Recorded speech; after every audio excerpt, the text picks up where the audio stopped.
Streaming from the 22 News Broadcast Center. This is 22 News at 4 p.m. Digital Edition. Good afternoon, and hey, happy Friday. I'm Nick Oresco. Thank you for joining us for 22 News at 4 o'clock. Your top stories at 4 in just a moment, but first a look at traffic and weather with meteorologist Brian Lapis. It is Friday, 4th of July holiday weekend. Busy out on the roads. Yeah, a couple of slow spots to show you right now on the map. First one is I-91 northbound, Connecticut State Line into Springfield. That's moving fairly slowly, and the usual spot at this time of the week, 84 merge with the Mass Pike heading eastbound, Sturbridge Charlton running slow. Otherwise, we're not in bad shape. I-91 elsewhere is looking good, and the Pike to the west is also looking fine. Let's check weather right now, shall we? Been a lovely day. 78 right now in Greenfield, 77 Westfield, and 74 in Northampton and Springfield. Very dry air. Unusual at this time of year that we would see dew points in the 30s, but there it is, a dew point of 37 in Orange and 36 in Springfield. And certainly if you've been outside, you know it's a very comfortable, dry day out there. Light wind speeds. It's been pretty breezy today, but over the last hour or so, the wind speeds have come down substantially. Of course, today was the brightest and most comfortable day of the weekend. We've got rain to track for Saturday and Sunday. We'll show you with our 22 News Storm Team forecast. Now for your top stories at 4 o'clock. Still no verdict in the Karen Reed trial. The jury was ordered to resume deliberations after sending a note to the judge saying they were unable to reach a verdict.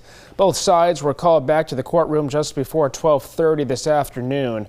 The jury sent a note to the judge that said despite their, quote, exhaustive review of the evidence and diligent consideration of all disputed evidence, they are unable to reach a unanimous verdict. The judge ordered the 6 men and 6 women to keep deliberating. The length of the trial, the length of the deliberations. I know the case we heard from 74 witnesses. There are 657 exhibits. Very complex issues in this case.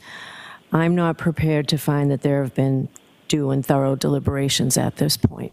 22 News will bring you the verdict in the Karen Reed case, both on air and online, as soon as it is reached, and we will alert you when that time comes. Just sign up for breaking news alerts on the 22 News app. Today, the Healy administration announcing that starting in July, sleeping overnight in Logan Airport will no longer be permitted.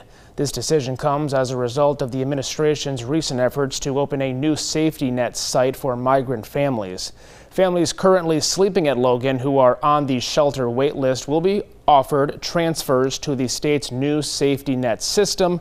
Eligible families will also continue to be placed in other shelter sites as units become available. Well, some good news here. The Forest Park Pool in Springfield will reopen Monday, days after city officials shut it down because of vandalism and unruly behavior. Mayor Dominic Sarno announcing the closure of the pool on Wednesday after broken glass was thrown into the pool. That's when it had to be drained. Parks Director Tom Ash said there were other incidents of vandalism at the pool as well, and behavioral incidents, including one in which a fake gun was pulled on a pool employee. The mayor's office says when the pool reopens Monday, it will be with heightened security and public safety measures. In preparation for Star-Spangled Springfield this 4th of July, the city has issued a travel advisory in preparation for the fireworks display. Starting July 3rd at 11 p.m., Memorial Bridge will close to all traffic. On July 4th, exits 5A and 5B on I-91 South and exit 5 on I-91 North will close around 7 p.m. And streets in the area of Memorial Bridge will also be closing starting around 7:30 p.m. Memorial Bridge will reopen around 11 p.m. on the night of July 4th. Back now with meteorologist Brian Lapis. Lovely day, dry and sunny day today. Some changes, though, unfortunately, for the weekend. Yeah, looks like we've got rain in the forecast for both days over the weekend. Let's take a look at the near term and into tomorrow with our 22 News Storm Team Skycast. So no problems tonight. 5 o'clock here this afternoon. Mostly clear air and a few clouds starting to roll into the picture here as we approach 9 o'clock tonight. So I'll call it increasing clouds, but dry tonight into early tomorrow morning. There may be a scattered sprinkle as the sun is rising here tomorrow. And tomorrow is a mostly cloudy day, but most of the day is dry. There's noontime. Mostly cloudy. As we head into the afternoon, especially mid to late afternoon, the chance for some scattered showers. In fact, you can see a little batch of showers here at 4 p.m. and as we roll towards 7 p.m., some showers as well. The deeper we get into the evening, the better chance for rain, and there could be an isolated thunderstorm in here for tomorrow. Better chance for thunder and lightning on Sunday. We'll show you on 22 News at 5. Measures tracked by the Federal Reserve show that inflation pressures on the U.S. economy continue to ease. Consumer prices were flat from April to May, the mildest such performance in more than 4 years. Measured from a year earlier, prices rose over 2% last month. Core inflation rose 0.1% from April to May, the smallest increase since the spring of 2020 when the pandemic shut down the economy. Rate cuts by the Fed, which most economists think could start in September, would lead eventually to lower borrowing rates and consumers and businesses for those consumers and businesses. Shares of Nike plunged today after the retailer cut its full-year guidance and said it expects sales to drop 10% during its current quarter. Nike previously expected sales to grow. The company said Thursday it expects sales in the first half to be down in the high single digits compared to previous guidance of declines in the low single digits. The sneaker giant now expects fiscal 2025 sales to be down mid-single digits compared to experts' estimates of a 0.9% increase.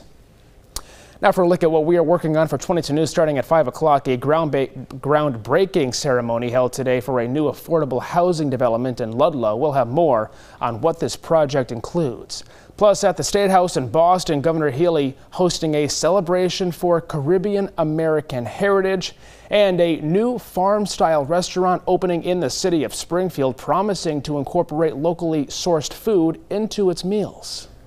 Quick check of traffic. I-91 northbound is slow heading into Springfield from Connecticut and Long Meadow. We've also got slow going on the Pike eastbound from I-84 into Charlton. Otherwise, roads are in pretty good shape. Slightly slower on I-90 westbound there in Ludlow. But as we get started with the weekend, traffic for the most part is flowing fairly freely. We'll update you on our thunderstorm chances for the weekend on 22 News at 5. Brian, thank you, and thank you of course for joining us for 22 News at 4 o'clock. We're live on TV starting at 5. All your local news and weather updates anytime on our website and on the free 22 News app. Have a great weekend.